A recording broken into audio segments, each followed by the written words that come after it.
چرا پتی بالشت بابا رو برداشتی؟ بی بابا میگه این شمع خریده بودی که امسال هدیه بدی به دوستت ماما. ماما من بمیرم برات ماما. دلم بابا آرزو چیه دقیقا؟ جدا از خانواده‌اش همیشه تو جمعیت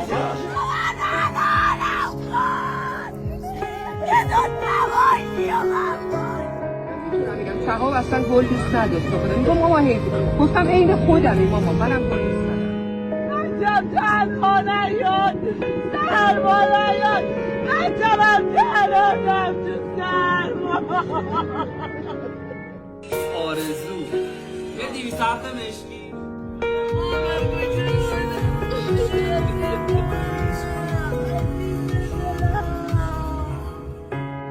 من این هور و پری رو 23 سال خودم پروردم تو قبر نگاش کنم تو قبر میخوام قبر اونا یه نگاه کنم که جور به پهلی وقتی دست جون میدادی آراز شما صدا کردی من نبودم آراز خودم اولین باری که من دیدی دستی نماراز بعد تو نمیدونستم مثلا توی مازو بودم جازی به وقت جانم ماما پاقش نمید مامی من الان ماما نمیذارن خونت پامال بشه مادر به خدا نمیذارن خونت پامال بشه مادر تلفن بیده میدن برو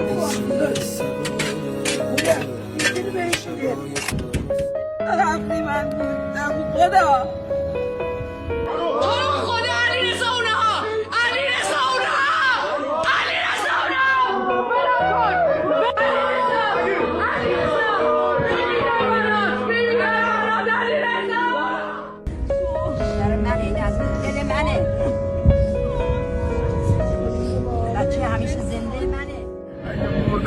اسم من نذارید برام میشه خدا وکیلی آدم بود. خدایا ازت میخوام همیشه انقدر خوشحال باشم انقدر نزدیکامو خوشحال ببینم. اولین عید من و سعیده الانم اولین شبیه که داریم سبزی پلو با ماهی درست می‌کنیم. رفتنشم افتخاره رفتنشم افتخاره عزیزم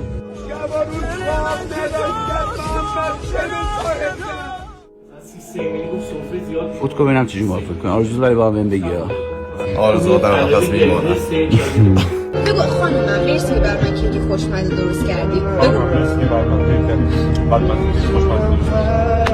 یه بار دیگه بگو بابا بگو خانومم مرسی که بر من کیک خوشمزه درست کردی. میگی یا نه؟ مامان توپ تانک مسلسل دیگر اثر ندارد به مادرم بگویید دیگر پسر ندارد. رو میگیرم اگه یه روز من نبودم ببینید جونم و فرده ایران. سلام و عرض ادب زخم آزاده هستم. جونم هست یادتا دوست دارم. بابا برو با بیا بابا برو با بیا بابا